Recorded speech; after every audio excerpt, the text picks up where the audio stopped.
Hello Jism বন্ধুরা, আসসালামু আলাইকুম। আশা করি সবাই ভালো আছেন। আমি আল্লাহর অশেষ রহমতে আপনাদের সকলের দোয়া এবং ভালোবাসা আমি ভালো আছি। আজকে আপনারা তো জানেনই, যেহেতু আমি ওপ্পো F7 নিয়ে আগেই বলেছি প্রত্যেকটা ডায়াগ্রাম নিয়ে ভিডিও দিব। তো এখন যেহেতু আমরা ওপ্পো F7 থেকে শুরু করেছি, তো ওপ্পো F7 আর আজকে গত ভিডিওতে আমি আলোচনা করেছিলাম হেডফোন সলিউশন। আজকের ভিডিওতে আলোচনা করবো এলসিডি লাইটিং। অর্থাৎ কাস্টমার আপনার কাছে একটি মোবাইল নিয়ে এসছে এবং একটা কাস্টমার মোবাইল নিয়ে এসে বললো আপনাকে যে ভাই আমার ডিসপ্লেতে অন্ধকারে আমি সব দেখতে পাচ্ছি, কিন্তু আমার লাইট জ্বলছে না, অথচ সব কিছু দেখা যাচ্ছে। তখন আপনার সর্বপ্রথম স্টেপ সেটা হচ্ছে আপনি একটি নতুন ডিসপ্লে লাগিয়ে চেক করে নেবেন। মনে করুন কাস্টমার আসার পরে আমি নতুন ডিসপ্লে লাগিয়ে চেক করে নিব যে আমার এলসিডিতে সমস্যা নাকি মোবাইলের মাদারবোর্ডের সমস্যা। তো যদি এলসিডিতে লাইটিংয়ের সমস্যা থাকে তাহলে এলসিডি নতুনটা লাগালে সেখানেও আপনি লাইট পাবেন না। তো পরবর্তীতে আমাদের কাজ হচ্ছে, ধরুন আপনি লাইট পেলেন না, মোবাইলের মাদারবোর্ডের সমস্যা। এখন আসুন আজকে আমরা মাদারবোর্ডের লাইটিং সমস্যা হলে কীভাবে সমাধান করবো স্টেপ বাই স্টেপ দেখি। তো সর্বপ্রথম বিটিভি কানেক্টর, এই যে চারটা লাইন আপনি দেখতে পাচ্ছেন, এই চারটা লাইনের হচ্ছে আমার জিআর ভ্যালু নিতে হবে। তো জিআর ভ্যালু নেওয়ার পরে যদি এখানে দুইটা থেকে চারটা থেকে কোনো একটা ওয়েল আসে এবং সেই লাইনটা কোনটা আমাকে ওটা ফাইন্ড আউট করতে হবে, এবং এই লাইনটা কোথায় কোথায় গিয়েছে আমাকে সেটা ফাইন্ড আউট করতে হবে। তো এখানে আমি এই লাইনগুলো জিআর ভ্যালুটা আমি কীভাবে নিব সেটা অবশ্যই আমি আপনাদেরকে ডায়োডার মাধ্যমে দেখিয়ে দিব। আমার আগের ভিডিওতে ডায়োডার দেখাতে পারিনি।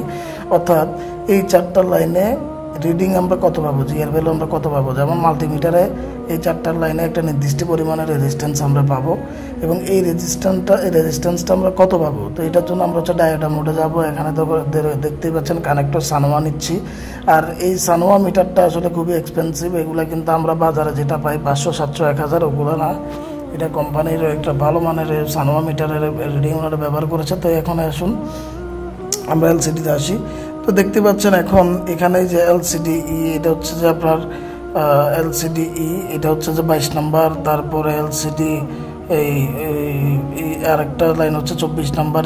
তো এগুলো দেখে নিই যে এখানে আমরা দেখুন এই যে 22, 24, 25 এবং 34, এই চারটা লাইনে জিআর ভ্যালু কত আসবে। তো দেখুন আমি 22 নাম্বারটার জিআর ভ্যালু কত দেখাচ্ছে এখানে 410।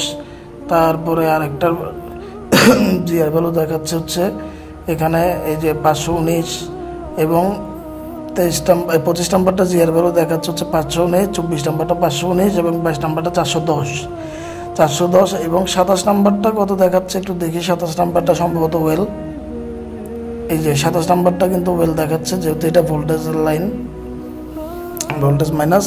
এরপরে আমরা দেখুন 34 নম্বর লাইনে, এখন 34 নম্বর লাইনে জিআর ভ্যালুটা কত থাকবে। তো এখন দেখুন এই যে 34 নম্বর লাইনটা দেখলাম আমরা। 34 নম্বর লাইনে এটা হচ্ছে ডিসপ্লে পালস ওয়াইড মডুলেশনের একটি লাইন।